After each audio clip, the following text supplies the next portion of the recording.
Hi everyone, it is Fitz with your daily delivery. Hope you're doing well. I am great. I'm ready for some football on Saturday. Kansas State, Central Florida, UCF to those folks. Meet up at Bill Snyder Family Stadium at 11 a.m. And I'm curious to see, from a Kansas State perspective, what we do see from these Wildcats. Will they find a better version of themselves, as they say? Well, they need to. And if they don't, well, I'll meet you in Aggieville after the game.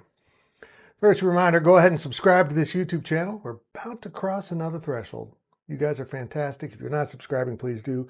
And we're sponsored by coldest.com. Go check them out. Great purple ones. Awesome for tailgates and anything else you're doing. Coldest.com. Life of Fitz. That code gets you 10% off. You know, one of the things Bill Snyder did so well in his offensive coordinators was isolating his talented people on defensive players. Offensively, I'm talking, of course. And it made so many things happen.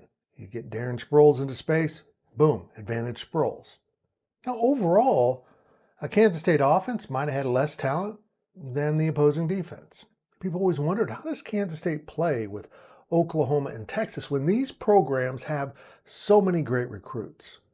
It's because he picked the matchups. He found a way to isolate his best against one of their guys who didn't match up. Whether it was Colin Klein running, Tyler Lockett catching passes, or a guy like Darren Sproles and other running backs doing their thing. And by repeatedly doing that, you then create opportunities for other players. It's something this offense in 2025 has not done. Now, granted, the loss of Dylan Edwards, who hopefully will be back, that stung.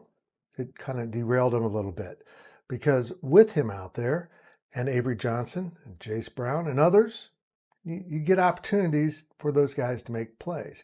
But even then, schematically, I'm not seeing like the chess pieces move around so that those isolated events can happen. They've decided to take away Avery Johnson. And you should, as a defense. If there's no other weapons that you're fearful of, you take away that guy. That's why Jace Brown in the running back position and the quarterback role has been so effective. He gives Avery someone beside him who is an equal threat. And the defenses have still worried about Avery. And Jace has had the two longest runs from the line of scrimmage. I don't think the play calling has been very creative, and you've heard me complain, and heaven knows the guys in the press box seated next to me, my GoPowercat guys, have heard me complain about the constant throwing beneath the sticks, not picking up first downs if a guy's tackled as soon as he catches the ball, which usually happens. How many 4th and 1, 4th and 2s has Kansas State faced, and because they can't run the ball, they've decided to punt. Everything's out of whack. So what do I want to see from this team offensively in this game against UCF? I want to see if they can accomplish getting favorable matchups, dictating by formation what the defense is going to do, and then doing something in response. It's what great play callers and play designers do. And I don't care where the plays come from the brain of Matt Wells or from watching other teams. The best innovators are often the slickest thieves. They'll steal ideas from wherever they see them and then kind of tweak them and make them their own. This offense doesn't seem to be designed around the talent. It feels like the talent is supposed to fit into the offense, and it really hasn't. Everyone says Avery's got the green light to run on scrambles, and yet he doesn't. The one game he did against North Dakota, it was the definitive play that got a win. That's the only win. And again, that was because the defense on that play was worried about the ball being thrown downfield, and they vacated the middle of the field. There was a gap between the front point of attack and where the defensive backs were.